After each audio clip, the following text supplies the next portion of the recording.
Dalam sejarah para nabi, ada satu nama yang begitu misterius, penuh rahasia, dan selalu menimbulkan tanda tanya bagi siapapun yang mendengarnya. Dialah Nabi Khidir alaihissalam.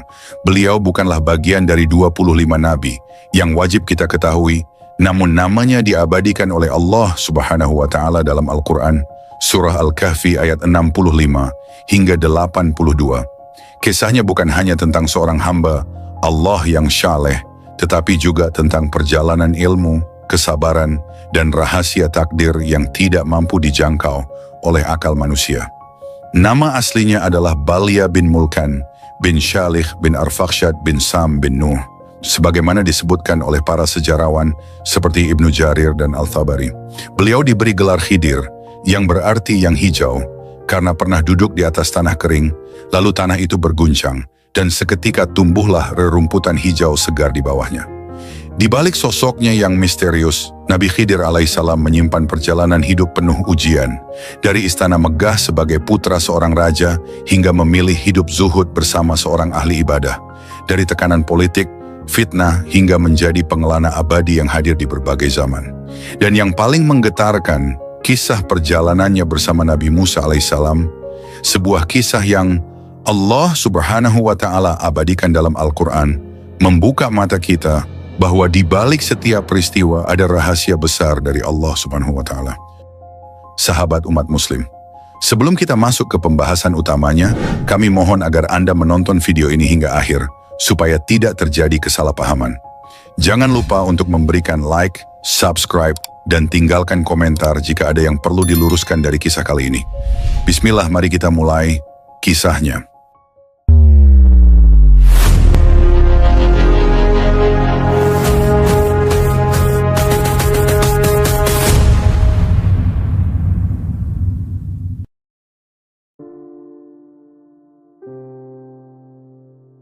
Istana Raja Mulkan berdiri megah di tengah negeri, dikelilingi benteng tinggi dan taman yang luas.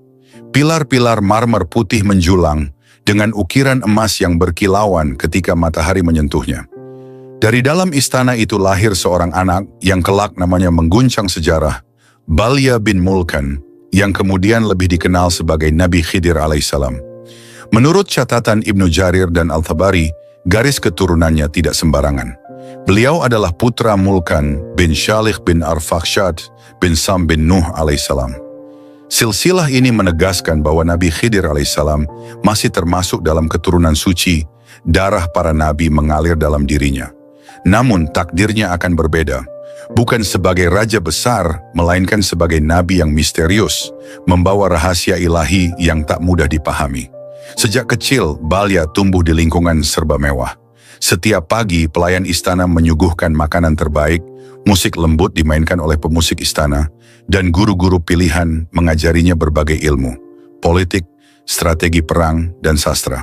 Namun ada sesuatu yang berbeda. Balya kecil lebih sering terlihat duduk di beranda istana, memandang ke arah bukit dan mendengarkan suara seruan salat dari masjid rakyat. Matanya penuh kerinduan, seakan ada sesuatu yang kosong, meski semua kenikmatan ada di hadapannya. "Wahai pangeran," kata salah satu gurunya suatu hari, "engkau adalah pewaris takhta. Jangan biarkan pikiranmu melayang pada hal-hal yang tidak penting. Belajarlah tentang strategi dan hukum, karena kelak engkau akan menjadi pemimpin besar." Balya menunduk. "Guru, apakah seorang pemimpin hanya dinilai dari tahta dan pedang? Bukankah yang lebih besar adalah kekuasaan Allah di atas segala-galanya?" Guru itu terdiam. Kata-kata itu terlalu dalam untuk seorang anak seusianya. Di antara istana dan rumah gurunya, ada sebuah rumah sederhana, dindingnya dari tanah liat, beratap daun kurma. Rumah itu dihuni oleh seorang ahli ibadah yang dikenal zuhud. Suatu hari, Balya melewati rumah itu dan melihat seorang lelaki renta duduk berzikir, wajahnya bercahaya meski bajunya lusuh. Balya terpesona. Ia berhenti dan mendengarkan. "Wahai anak muda," sapa ahli ibadah itu dengan suara lembut, "mengapa engkau berhenti di sini? Aku mendengar bacaanmu. Hati ini terasa tenang," jawab Balya. Ahli ibadah tersenyum. "Itulah kalam Allah. Bukan emas, bukan permata, bukan singgasana yang membuat hati damai. Hanya mengingat Allah lah hati menjadi tentram." Sejak hari itu, Balya sering mampir. Diam-diam ia belajar membaca kitab dan beribadah. Hari-harinya dipenuhi doa, bukan pesta. Ketika ayah dan ibunya mengira ia belajar di rumah guru istana, sesungguhnya ia sedang duduk bersimpu di hadapan ahli ibadah itu, menyerap ilmu dengan hati yang haus. Raja Mulkan mulai curiga. Anak yang seharusnya sibuk berlatih pedang malah terlihat lebih kurus. Wajahnya pucat namun bercahaya. Suatu malam raja memanggil Balya ke ruang singgasana. Api obor menyala di sekeliling ruangan, bayangan besar raja tampak di dinding. "Anakku," kata Mulkan dengan suara berat, "engkau adalah putra mahkota. Mengapa engkau terlihat seperti seorang fakir, bukan seperti pewaris tahta?" Balya menunduk, namun suaranya tegas. "Ayahanda, dunia ini fana. Tahta dan harta akan sirna. Bukankah sebaik-baik kerajaan adalah ketaatan kepada Allah?" Mulkan mengernyit, suaranya meninggi. "Engkau berbicara seperti seorang rahib miskin, bukan pangeran. Engkau harus menguasai dunia, bukan meninggalkannya." Balya menatap ayahnya dengan mata berkaca-kaca.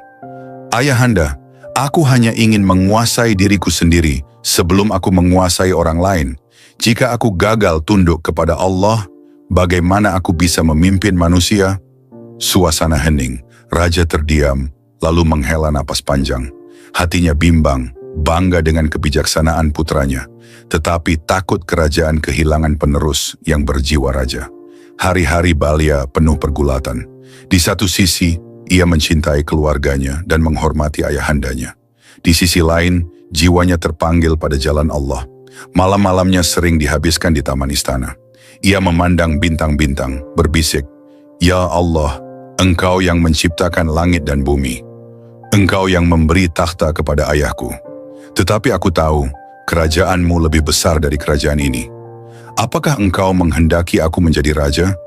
Atau engkau menghendaki aku menjadi hambamu yang hina, tetapi engkau cintai?" Air mata jatuh membasahi pipinya. Ia merasa sendirian di tengah istana yang ramai. Pada suatu hari, ketika Balya berjalan keluar istana, ia merasa letih dan duduk di atas sebidang tanah yang gersang. Rumputnya kering, debunya beterbangan, namun tiba-tiba terjadi keajaiban. Tempat yang ia duduki bergetar halus, dan dalam sekejap rumput yang kering itu berubah hijau segar. Ia terperanjat, lalu menengadah. "Ya Allah, apakah ini tanda darimu?" Sejak itulah ia dikenal dengan nama Khidir, yang artinya yang hijau. Kisah ini disebutkan dalam As-Sahihan, bahwa beliau duduk di atas tanah gersang, dan dengan izin Allah, tanah itu menjadi hijau. Nama ini menjadi simbol kehidupannya. Dimanapun ia berada, ada kesegaran rohani, ada kehidupan baru. Di rumah ahli ibadah, Khidir muda bertanya, "Wahai guru, apakah salah bila aku menolak kemewahan dunia?"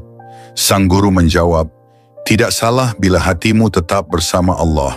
Dunia hanya titipan. Jika engkau menjadi raja tetapi lalai dari Allah, engkau binasa. Namun jika engkau miskin tetapi selalu mengingat Allah, engkau mulia. Pilihlah jalan yang membuatmu dekat dengannya." Khidir terdiam. Kata-kata itu menancap dalam dadanya. Raja Mulkan akhirnya mendapat laporan dari para penasihatnya. "Tuanku," kata seorang menteri, "putra tuanku lebih sering bersama seorang ahli ibadah miskin daripada bersama guru istana. Jika ini dibiarkan, ia akan menolak takhta raja." Merasa marah, malam itu ia memanggil Khidir lagi. "Balya, mengapa engkau memilih jalan hina itu? Apakah engkau ingin mempermalukan kerajaan?" Nabi Khidir menunduk. "Ayahanda, bukan maksudku mempermalukan. Aku hanya ingin taat pada Allah." "Cukup!" teriak raja. "Jika engkau terus seperti ini, kerajaan ini akan hancur. Dunia tidak mengenal kelembutan hati, yang dihormati adalah kekuatan." Nabi Khidir terdiam, hatinya perih. Namun dalam diam itu, ia berdoa, "Ya Allah, kuatkan aku. Jika jalanmu penuh duri, aku rela menapakinya." Malam itu Nabi Khidir bermimpi. Ia melihat laut luas, gelap gulita. Dari tengah laut muncul cahaya hijau yang menerangi sekelilingnya. Suara lembut berkata, "Wahai hambaku, engkau dipilih bukan untuk tahta, melainkan untuk hikmah. Engkau akan berjalan, engkau akan diuji, dan engkau akan menjadi tanda kebesaranku. Bersabarlah karena jalanmu panjang, tetapi aku selalu bersamamu. Nabi Khidir terbangun dengan tubuh gemetar. Ia sadar takdirnya berbeda. Ia bukan sekadar pangeran, ia adalah hamba Allah yang dipilih untuk misi agung.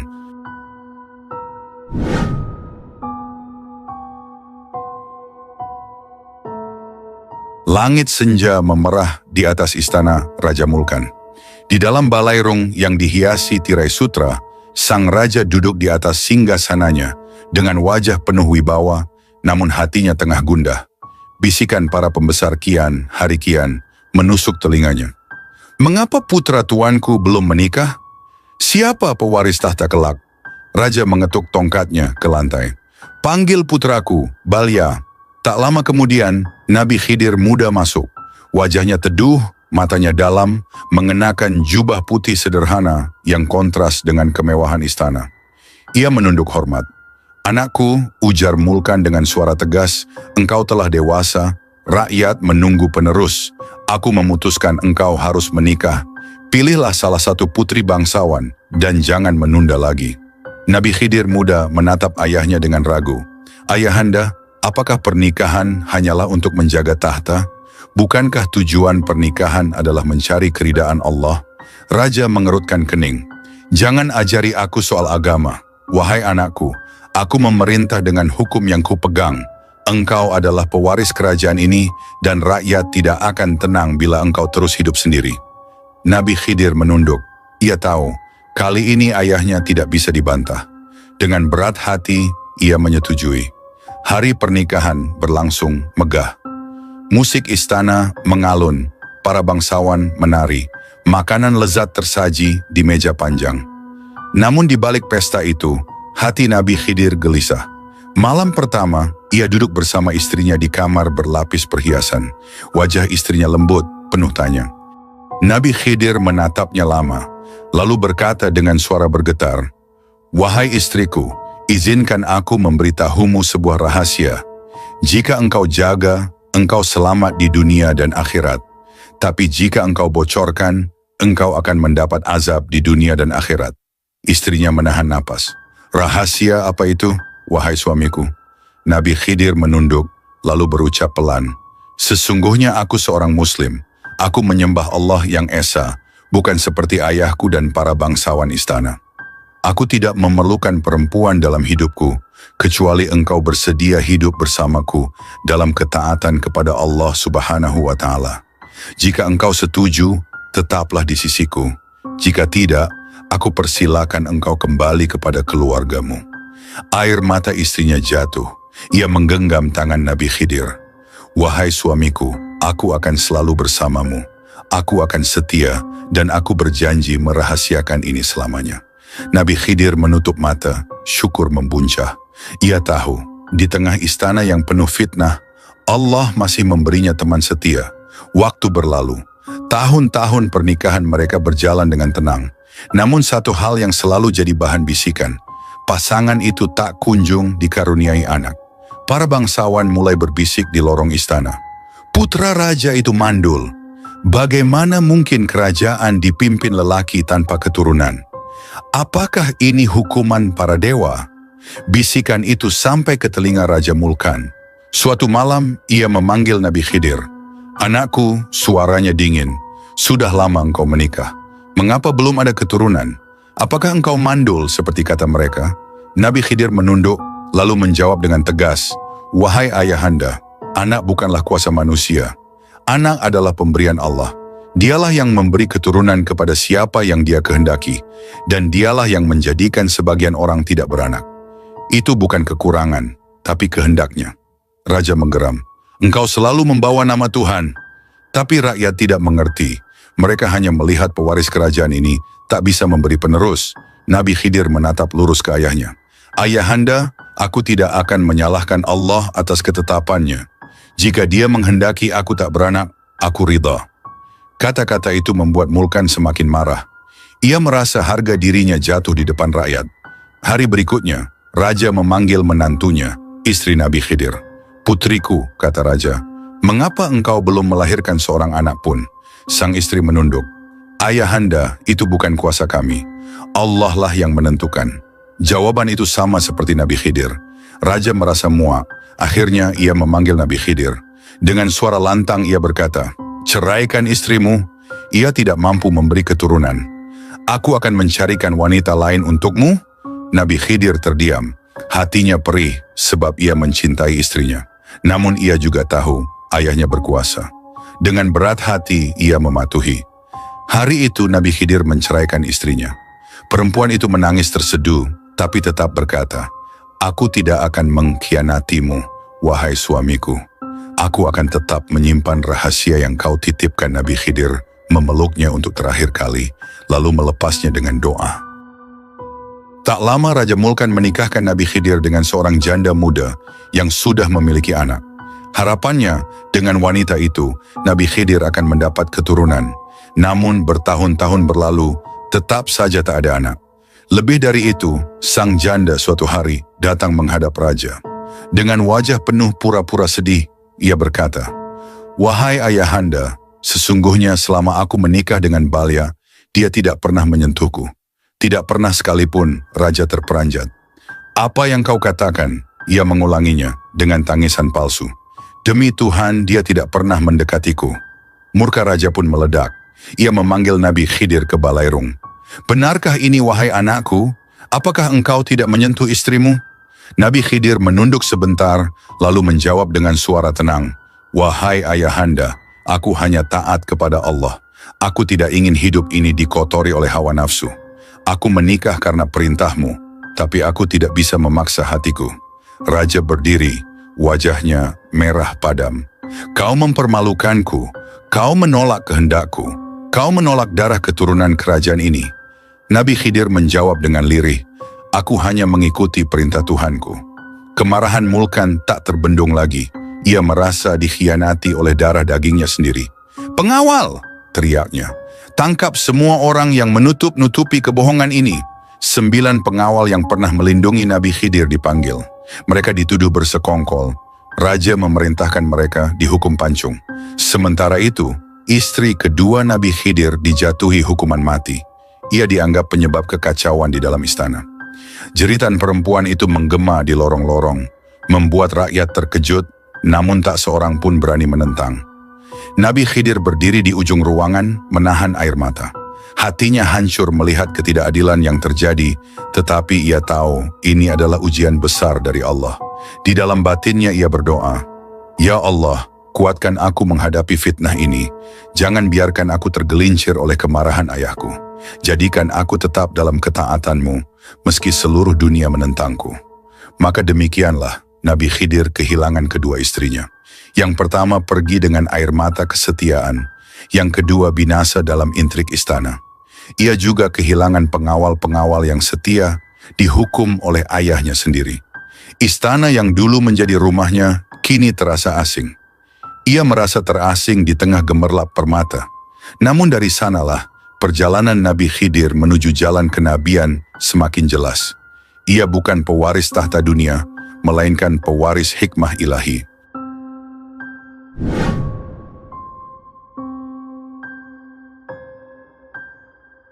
Langit Babil yang biasanya terang dengan cahaya obor kerajaan, malam itu terasa berat.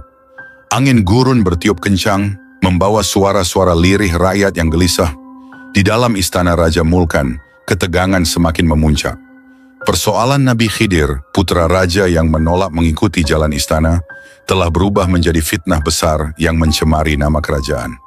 Raja Mulkan berjalan mondar-mandir di balairung. Di hadapannya para pembesar berlutut, wajah mereka menunduk dalam ketakutan. "Anakku mempermalukan darahku sendiri," suara Mulkan menggelegar. Ia menolak tahta, menolak pernikahan, bahkan tidak memberikan keturunan. Apa yang akan dikatakan rakyat? Bahwa aku memiliki putra pengecut? Tidak. Lebih baik aku tidak punya anak daripada memiliki pewaris yang memalukan. Seorang penasihat istana mencoba meredakan. "Wahai tuanku, mungkin dia sedang diuji oleh Tuhannya. Biarkanlah ia mencari jalannya." Namun raja menoleh dengan tatapan menyala. "Diam! Kau pikir aku tidak tahu?" Dia bersekongkol dengan pengawal, menyembunyikan dirinya dari kuasa istana. Dia harus dibawa kembali, meski harus dengan darah. Dengan tangan gemetar menahan amarah, Raja Mulkan mengangkat tongkat emasnya. Dengar perintahku, 100 pengawal terbaik berangkat malam ini juga. Cari Balya kemanapun ia pergi. Jangan biarkan dia bersembunyi di balik doa dan jubah kesalehannya. Bawa dia hidup-hidup ke hadapanku. Tabuhan genderang perang menggema. Malam itu, 100 pengawal berkuda keluar dari gerbang istana. Obor menyala, pedang terhunus. Rakyat terbangun dari tidurnya, melihat arak-arakan gelap penuh ancaman. Di kejauhan, Nabi Khidir yang sudah mendengar kabar perintah itu hanya bisa menarik napas panjang. Ia berdiri di tepi gurun, menatap langit. Ya Rob, lirihnya, aku tidak mencari tahta, aku tidak menolak ayahku, aku hanya ingin menyembahmu. Mengapa mereka melihat ketaatanku sebagai pengkhianatan? Hari berganti malam, malam berganti siang. Para pengawal menyisir hutan, lembah, hingga gua-gua. Akhirnya, hanya 10 orang yang benar-benar berhasil menemukan Nabi Khidir. Mereka menemukannya sedang duduk di bawah pohon, wajahnya tenang, seakan dunia tidak sedang mengejarnya. Seorang pengawal berkata dengan suara bergetar, "Tuan, kami diperintahkan membawa Anda kembali ke istana." Nabi Khidir menatap mereka dengan lembut. "Apakah kalian pikir aku takut pada kemarahan ayahku? Tidak. Aku hanya takut kepada Allah. Aku tidak akan kembali karena istana bukan lagi tempatku. Pergilah, sampaikan kepada ayahku, putranya telah memilih jalan Allah, bukan jalan tahta." Para pengawal saling pandang, hati mereka bimbang. Sebagian ingin memaksa, tetapi tatapan Khidir menahan langkah mereka. "Pergilah," kata Nabi Khidir lagi. "Jangan biarkan darahmu tumpah hanya karena ingin memuaskan kemarahan seorang raja. Aku ridha dengan takdirku." Akhirnya dengan berat hati, mereka kembali ke istana, tanpa membawa Nabi Khidir. Balairung istana dipenuhi ketegangan. Raja Mulkan duduk dengan wajah murka. Di hadapannya 9 pengawal berlutut, tubuh mereka gemetar. "Di mana anakku?" bentak raja. Seorang pengawal menunduk. "Wahai tuanku, kami menemukannya, tapi dia menolak kembali. Kami tidak sanggup memaksanya. Matanya penuh cahaya, lidahnya penuh doa. Kami takut jika memaksanya, Allah murka kepada kita." "Pengkhianat!" teriak Raja Mulkan. "Kalian sepakat melindunginya." Seketika itu juga, Raja memberi isyarat. Algojo dengan pedang besar melangkah maju. Jeritan keluarga para pengawal menggema di luar istana. Satu persatu kepala mereka bergulir, darah mengalir membasahi lantai batu. Tangisan istri dan anak pengawal memecah keheningan malam. Suasana penuh duka, namun raja tetap tak bergeming. Di pojok ruangan, seorang pengawal terakhir yang tidak ikut berbicara menutup wajahnya. Ia tahu kebenaran, tetapi memilih diam agar tidak ikut mati. Kemurkaan raja tidak berhenti di sana. Istri kedua Nabi Khidir, yang sebelumnya mengadu bahwa ia tidak pernah disentuh, dihukum mati. "Perempuan ini biang keladi," ujar Raja Mulkan. "Matikan dia agar tidak ada fitnah lagi." Jeritannya menggema sebelum pedang Algojo mengakhiri hidupnya. Sementara itu, istri pertama Nabi Khidir yang masih menyimpan rahasia suaminya dilanda ketakutan luar biasa. Ia tahu, cepat atau lambat raja akan mencarinya.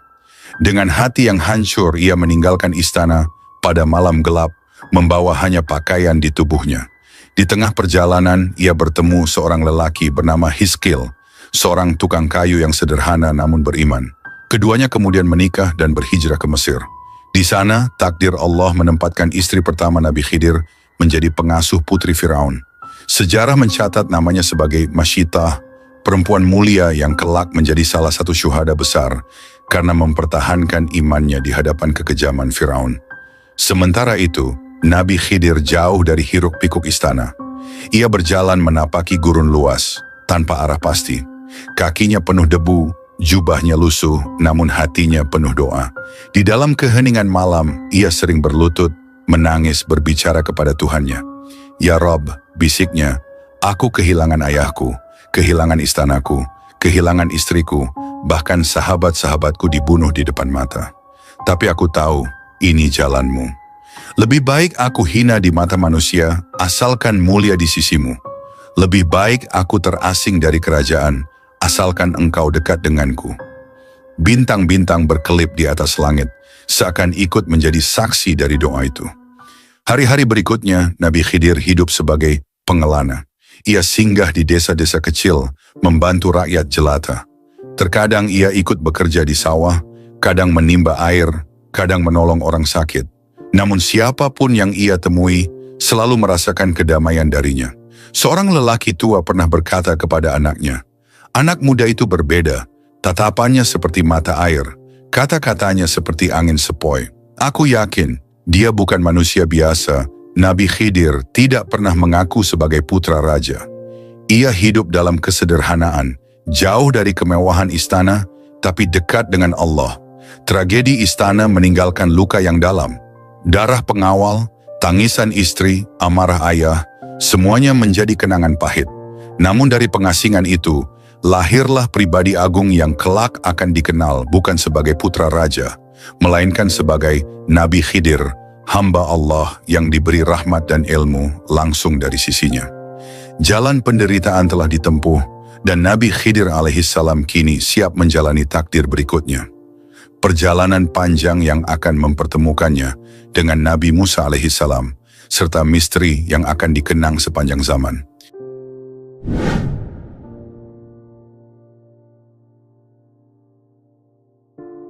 Al-Quran mencatat sebuah peristiwa besar yang menjadi salah satu titik terang dalam sejarah Khidir. Dikisahkan dalam surah Al-Kahfi ayat 65 sampai 82, Nabi Musa alaihissalam yang dikenal sebagai Kalimullah, manusia yang Allah izinkan untuk berbicara langsung dengannya, pernah merasakan dahaga ilmu yang belum pernah terpenuhi. Suatu ketika Nabi Musa alaihissalam berkata kepada muridnya, Yusha bin Nun, "Aku tidak akan berhenti berjalan hingga aku sampai ke pertemuan dua lautan, atau aku akan berjalan bertahun-tahun lamanya." Mereka berjalan jauh hingga akhirnya berjumpa dengan seorang hamba Allah yang penuh rahmat dan ilmu. Dialah Nabi Khidir alaihissalam. Wajah Nabi Khidir tenang, sorot matanya dalam, seakan menyimpan ribuan rahasia. Nabi Musa alaihissalam berkata dengan hormat, "Bolehkah aku mengikutimu agar engkau mengajarkan kepadaku ilmu yang telah diajarkan Allah kepadamu?" Nabi Khidir alaihissalam memandang lama, lalu menjawab lirih, "Sesungguhnya engkau tidak akan sanggup bersabar bersamaku. Bagaimana engkau akan bersabar terhadap sesuatu yang engkau tidak mempunyai pengetahuan tentangnya?" Namun Nabi Musa alaihissalam bersungguh-sungguh, "Insya Allah engkau akan mendapati aku sabar, dan aku tidak akan menentangmu dalam urusan apapun." Nabi Khidir alaihissalam akhirnya berkata, "Jika engkau mengikuti aku, janganlah engkau bertanya tentang sesuatu sebelum aku sendiri yang menjelaskannya kepadamu." Mereka pun berjalan di tepi pantai hingga naik ke sebuah kapal milik nelayan miskin. Para nelayan itu mengenali Nabi Khidir dan mempersilakan mereka menumpang tanpa meminta imbalan. Namun Nabi Musa terperangah ketika Nabi Khidir tiba-tiba mengambil kapak dan mulai merusak papan kapal, membuat lubang di bagian bawahnya. Musa berseru, "Mengapa engkau melubangi kapal itu agar penumpangnya tenggelam? Sungguh engkau telah melakukan perbuatan yang mungkar." Nabi Khidir hanya menatapnya tenang. "Bukankah aku sudah katakan, engkau tidak akan sabar bersamaku?" Nabi Musa menyesal. "Janganlah engkau menghukum aku karena kelupaanku, dan janganlah engkau membebaniku dengan kesulitan." Tak lama setelah itu, mereka berjalan di sebuah perkampungan. Nabi Khidir melihat seorang anak kecil yang wajahnya cerah dan polos. Tanpa bicara panjang, Nabi Khidir membunuh anak itu. Nabi Musa tersentak, wajahnya pucat pasi. "Mengapa engkau membunuh jiwa yang suci, padahal ia tidak membunuh orang lain? Sungguh ini perbuatan mungkar yang sangat besar." Nabi Khidir tetap tenang, suaranya dalam. "Bukankah sudah aku katakan, engkau tidak akan sabar bersamaku?" Musa memegang dadanya, menunduk. "Jika aku bertanya kepadamu sesudah ini, maka janganlah engkau izinkan aku menyertaimu lagi. Sungguh engkau telah cukup memberiku kesempatan." Mereka pun melanjutkan perjalanan hingga tiba di sebuah desa. Penduduknya kikir, enggan menjamu tamu. Namun di sana Nabi Khidir melihat sebuah tembok tua hampir roboh. Ia segera menegakkan kembali tembok itu dengan tangannya, tanpa meminta imbalan apapun. Nabi Musa tak kuasa menahan diri. Kalau engkau mau, tentu engkau bisa meminta upah atas pekerjaan itu. Nabi Khidir berhenti, menatap Nabi Musa dalam-dalam. Inilah saatnya kita berpisah.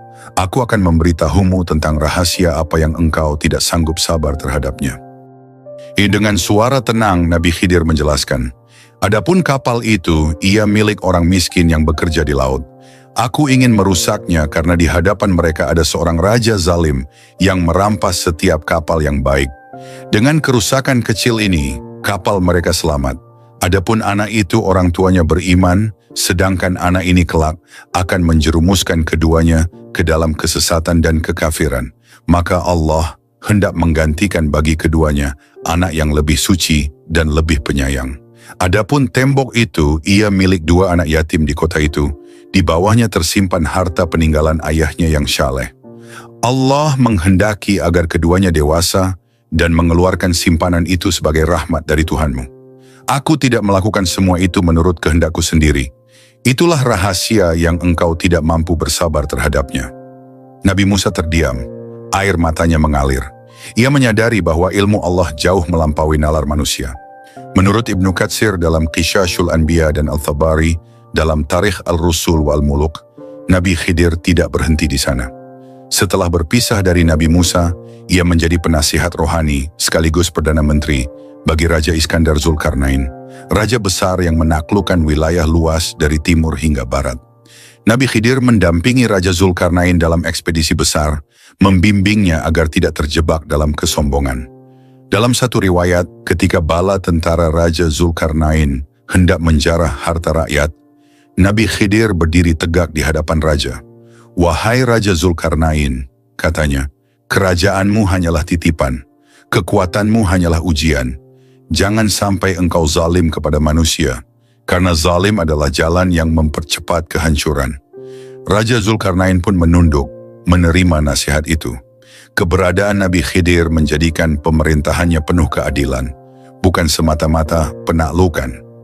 Salah satu kisah paling masyhur tentang Nabi Khidir adalah pencariannya bersama Raja Iskandar Zulkarnain terhadap air Ainul Hayat, air kehidupan abadi.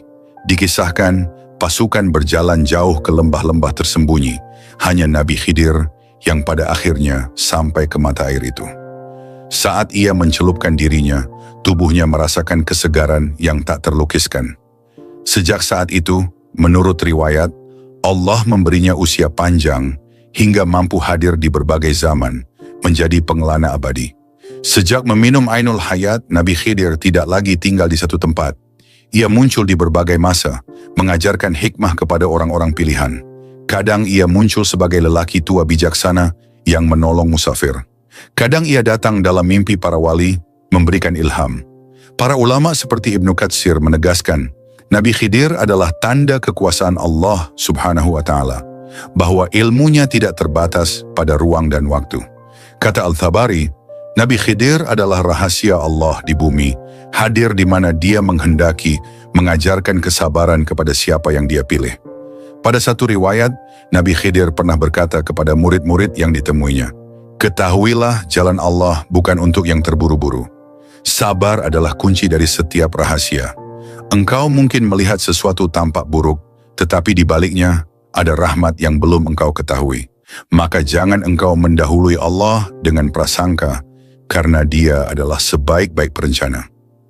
Murid-murid itu menunduk, air mata mengalir. Mereka merasakan bahwa setiap kata Nabi Khidir bukan sekadar nasihat, melainkan cahaya yang menembus hati. Sejak itu kisah Nabi Khidir selalu hidup dalam ingatan manusia. Ia bukan sekadar manusia biasa, melainkan seorang nabi penuh hikmah, seorang pengelana abadi yang Allah pilih untuk menjadi tanda kekuasaannya. Di setiap zaman, di setiap generasi, namanya disebut dengan penuh rasa taksim. Dan di balik segala misteri yang menyelimutinya, satu pesan Nabi Khidir selalu abadi. Jalan Allah adalah jalan kesabaran. Siapa yang sabar, dialah yang akan melihat rahasianya.